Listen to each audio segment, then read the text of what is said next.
Olá, meus alunos, tudo bem com vocês? Aqui é o professor Bruno Oliveira. Hoje eu quero corrigir com vocês as questões de direito eleitoral que foram cobradas no concurso para promotor do Ministério Público do Pará. Eu faço questão de corrigir essas questões. Foi boa, né? Por quê? Vocês vão perceber que são questões para promotor, mas que o nível super tranquilo. Vocês vão perceber as questões que foram cobradas. Nada além do que nós já ensinamos em sala de aula, através dos vídeos, das dicas. Então percebam a partir de agora as correções, tá bom? Lembrando que lá no site eleitoralcombruno.com.br nós temos já alguns cursos que foram criados em virtude do concurso unificado da Justiça Eleitoral. Então passe lá, dá uma olhadinha, eu acho que vocês vão gostar. Vamos para a primeira questão? Então, deixa eu aumentar a telinha. Primeira questão, o concurso, a banca foi a banca Sebrasp, tá? Considerando as disposições acerca das inelegibilidades, julgue os itens seguintes. Primeiro item, são inelegíveis em qualquer hipótese e para quaisquer cargos, ou seja, estou falando aqui da inelegibilidade absoluta, né? Que atinge qualquer hipótese e qualquer cargo. Os analfabetos e os militares alistáveis. Quanto aos analfabetos, ok, eles são inelegíveis. E também são inelegíveis, conforme prevê a Constituição Federal, no artigo 14, parágrafo 4º, os inalistáveis. Quem são os inalistáveis? Os inalistáveis são os eleitores e os estrangeiros, ok? No caso, os estrangeiros, perdão, então como eleitores, os estrangeiros, e durante o período do serviço militar obrigatório, os conscritos. Então aquele brasileiro que está entre 17 e 18 anos vai prestar o serviço militar obrigatório. Durante esse período, que ele é chamado de conscrito, ele é inelegível. Mas aqui a questão está dizendo o seguinte, ora, os militares alistáveis são inelegíveis? Não, pessoal. Por quê? Os militares alistáveis, ele é elegível conforme o parágrafo 8º desse mesmo artigo 14 da Constituição, quando ele atende a alguns requisitos. Então, dá uma olhadinha no artigo 14, parágrafo 8º, e veja, lá tem quando ele tem menos de 10 anos de atividade e mais de 10 anos de atividade, o militar alistável é elegível atendendo essas condições. Aqui a banca quis confundir. Você vai lembrar, conscrito, serviço militar obrigatório é inelegível. Não. No caso aqui, o conscrito, ele é inelegível, mas o militar alistável, ele é elegível. Não confunda. Conscrito, inelegível. Militar alistável, elegível.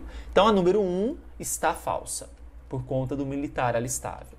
2. Os prazos para desincompatibilização eleitoral são contados com base no dia da eleição e variam de 3 a 6 meses, dependendo da classe a que o agente público pertence. Essa número 2 está perfeita. Desincompatibilizar é um período que eu preciso me afastar da função pública para concorrer a um cargo eletivo. E os prazos que estão na Lei Complementar 64 de 90 variarão de 3 a 6 meses. Então eu tenho prazo de 3 para servidor público, por exemplo, 4 meses quando vai se candidatar a prefeito, a depender do cargo, 6 meses, que é a regra mais comum. Então a número 2, correta, verdadeira. 3. Compete ao TRE conhecer e decidir originariamente a arguição de inelegibilidade em face de candidatos a prefeito e vice. Cuidado, o artigo 2º da Lei Complementar 64 traz as competências, ora dos juízes eleitorais, TRE ou TSE. TRE vai conhecer e decidir quando for governador, senador e deputados. TSE, presidente e vice-presidente da República. Juiz eleitoral, prefeito, vice e vereador. Portanto, a número 3 está falsa. Colocou que TRE vai conhecer e decidir prefeito e vice, mas na verdade é o juiz eleitoral. Então, analisando aqui, qual é a opção correta? A única que está verdadeira, que está correta, é a número 2, concordam? Então, o gabarito vai ser a letra A. Apenas o item 2 está certo. Próxima questão. Acerca da ação de investigação judicial eleitoral, vamos marcar a opção correta. A. Trata-se de um processo jurisdicional de natureza criminal. Cuidado, a AIGE é uma ação cível, ela não é uma ação de natureza criminal. Ela é uma ação cível de conhecimento constitutiva. Está decretando, então, a inelegibilidade de candidato que abusar o poder nas eleições, arrecadação, gastos irregulares, etc. Falsa letra A. B. Qualquer cidadão possui legitimidade para figurar no polo ativo? Cidadão não figura no polo ativo. Mero cidadão, eu, você, não figura no polo ativo. Quem figurará? Partidos, candidatos, coligações, federações agora, né? Então, B, falsa. C. Compete ao TSE processar e julgar originariamente a AIGE em eleições presidenciais e federais. Quanto às eleições presidenciais, ok. Mas federais, que envolve, por exemplo, deputados federais, é uma competência do TRE e não do TSE. Por isso que a letra C está falsa. D.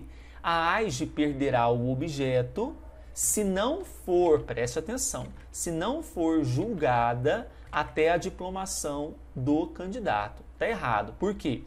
A AIGE ela pode ser proposta, inclusive, até o final do processo eleitoral. O TSE já considerou que ela pode ser proposta a qualquer tempo, desde que caracterize os fatos constitutivos para a ação de investigação. Então, falsa a letra D. Letra E. A AIGE deverá ser ajuizada a partir do registro da candidatura até a diplomação dos candidatos eleitos. Aqui é diferente, né? Aqui estou falando de ajuizamento. Então, o TSE entendeu que o termo inicial é o registro da candidatura, certo? E a AIGE ela pode se referir a fatos, por exemplo, abuso de poder, né? Que é um caso mais comum, ocorridos antes do registro da candidatura. O termo final é, de fato, a diplomação dos candidatos eleitos. Veja que aqui eu estou falando de ajuizamento, eu não estou falando de julgamento. É diferente. A letra E é o gabarito da questão número 2. Ação de investigação cai bastante em provas de promotor, né? 3. Assinale a opção que indica corretamente uma fonte material do direito eleitoral. Cuidado, porque há uma diferença significativa entre fonte material e fonte formal, uma questão muito interessante. Fonte formal são leis, resoluções, leis complementares, ordinárias, emendas. Fontes materiais são aquelas fontes que indicam fatos sociais, históricos, políticos, humanísticos, que auxiliaram, que influenciaram no surgimento das normas jurídicas, das fontes formais. Qual destas, então, é uma fonte material? Lei dos partidos é formal. Código Civil, formal. Resoluções do TSE, formal. Fatos sociais que impactam na produção de normas, letra D vai ser o gabarito. E respostas do TSE e TREs a consultas, também fonte formal. Na verdade, essa letra D aqui, né, ela traz para nós a afirmação de fatos sociais que impactam a produção de normas. Na minha explicação eu falei isso para vocês, né, tudo que aquilo que influencia na formação dessas normas eleitorais, ou não, né, ou sejam indiretas, por exemplo, o Código Civil. 4. Quanto ao requisito temporal, é considerada propaganda eleitoral antecipada aquela que realizada no ano da eleição antes de qual dia? Antes do dia 15 de agosto, 16, 1º de setembro, 15 de setembro ou 16 de setembro. Cuidado aqui para você não confundir. A lei das eleições fala que a propaganda eleitoral começa após o dia 15 de agosto. Após o dia 15 de agosto é 16 de agosto. Até porque a resolução sobre propaganda foi mais clara. Olha, a propaganda começa dia 16. Né? Então, antes do dia 16, é propaganda eleitoral antecipada. Então, antes do dia o quê? Que é propaganda antecipada? Antes do dia 16 de agosto, gabarito letra B, Lei das Eleições, tá bom? Última questão, questão 5. De acordo ainda com a Lei das Eleições, o limite de registro de candidatos por partido político para as assembleias legislativas é de até, letra A, 100% do número de vagas a preencher, mais 1. B, 50% do número de vagas a preencher, mais 1. Letra C, 50% do número de vagas a preencher. D, 75% do número de vagas a preencher. Ou E, 75% do número de vagas a preencher. Ora, houve uma alteração na Lei das Eleições quanto ao número de candidatos que os partidos podem registrar. E o artigo 10 da lei diz o seguinte: cada partido pode registrar candidatos para a Câmara dos Deputados federais, Assembleias Legislativas, deputados estaduais, Câmaras Municipais, vereadores, no total de até 100% do número de lugares que vai preencher, mais 1. Então, 100% é o nosso indicador. Eu já consigo aqui, né, trazer para vocês como gabarito, que vai ser qual letra? A letra A. Só que aí tem um complemento, né, pessoal, que é a questão da reserva por gênero, né? E essa reserva por gênero, inclusive a Lei das Eleições falava ainda sobre sexo, né? Mas com base na resolução do próprio CNJ, nós temos que trocar essa nomenclatura para gênero. E eu tenho que reservar um percentual. Desse número de vagas, eu preciso preencher o mínimo de 30% e o máximo de 70% de candidaturas para cada gênero.